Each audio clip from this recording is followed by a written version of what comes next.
Hey, it's Thursday and I'm hanging out in front of the visual Fringe, which is the art board here. I have seen 3 previews today and they were all lovely, and I'm going to 3 paid shows today, plus I will have a special interview with my friend Caitlin, who's putting on a show that premieres tonight, so that you can check that out because she wants to promote, and I hope you enjoy.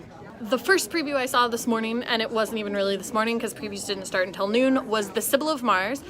This is a show that's up in the Red venue, and I didn't know what to expect going into it, but the first thing is that she has split the audience so they sit on either side, and she uses this channel in the middle, and that was so cool. It's the first time that I've ever been into a Fringe venue where somebody has changed the seating arrangement. It's really cool. The story's really great. I would love to read the whole thing because she doesn't get through all the tarot cards in the show, and so every single time you see the show, it's different because different people will draw different cards.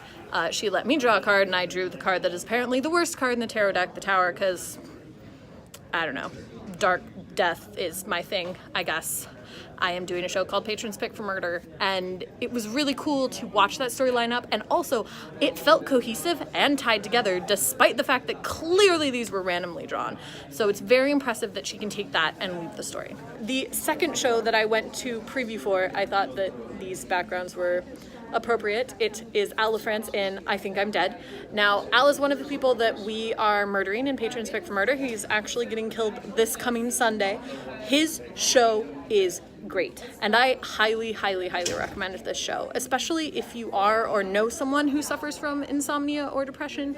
I think it has a lot of good things. It has a lot of good turns of phrases. It has some good advice, and it's sometimes nice to be able to see the humor in things like that, and he does a fantastic job of delivering that humor. Perhaps a periodic chart seems like a weird place to do a video about a comedy and freestyle rap show, but he did a delivery of the periodic table as one of his jokes, so this background actually makes sense.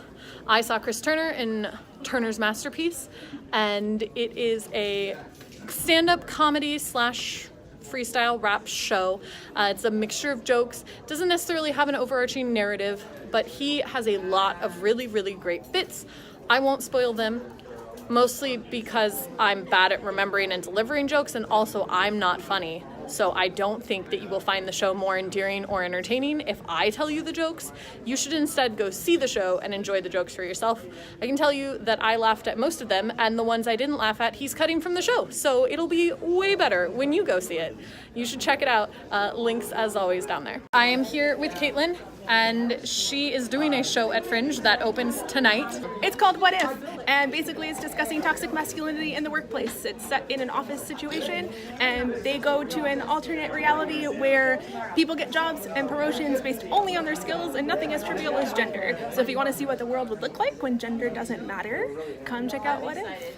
I have a Vex now, which is exciting. We are standing in front of a piece of art that involves stars and also is done by Mary, so, you know, double-edged right there. We just saw Mutnik. So I went into the show not necessarily knowing what it was about, aside from the fact that it was about a dog sent into space by the Russians. And I didn't know it was a one-man show, but it was good. Did you like it? Yes. Which it's is phenomenal. surprising. Yeah. Yeah, we're gonna get Vex to fall in love with one-man shows. Goal of Fringe. So far it's winning. Yeah. It was a fantastic show.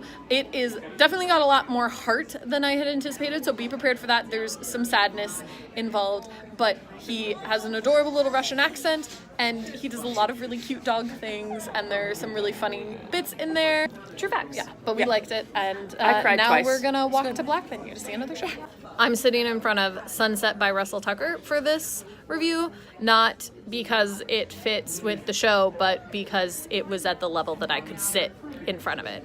I just saw Variety's Spellbound. This is the first Variety show I think I've seen that didn't have a very straightforward storyline, but it does have incredible dancing and really, really, really cool costumes, and I super enjoyed it. It was really fun to see, and if you like if you like dance in general, it's always a fantastic dance show. And Blue actually shared like her personal journey for this show and why she created it. And I won't necessarily spoil that because I think it's good to have your own interpretation of the things that you see, and then she has been telling people at the end of the show. I enjoyed it immensely and I would recommend it. Links down there as always. I'm heading to the Midnight Cabaret for my last thing for the evening, but I'm not going to do a review after that because it's not the kind of performance you can come see again. They do have Midnight Cabarets Thursday, Friday, and Saturday, both weekends, but they're different every time. Guaranteed to be a riot. You should come definitely if you're able, and I will see you tomorrow.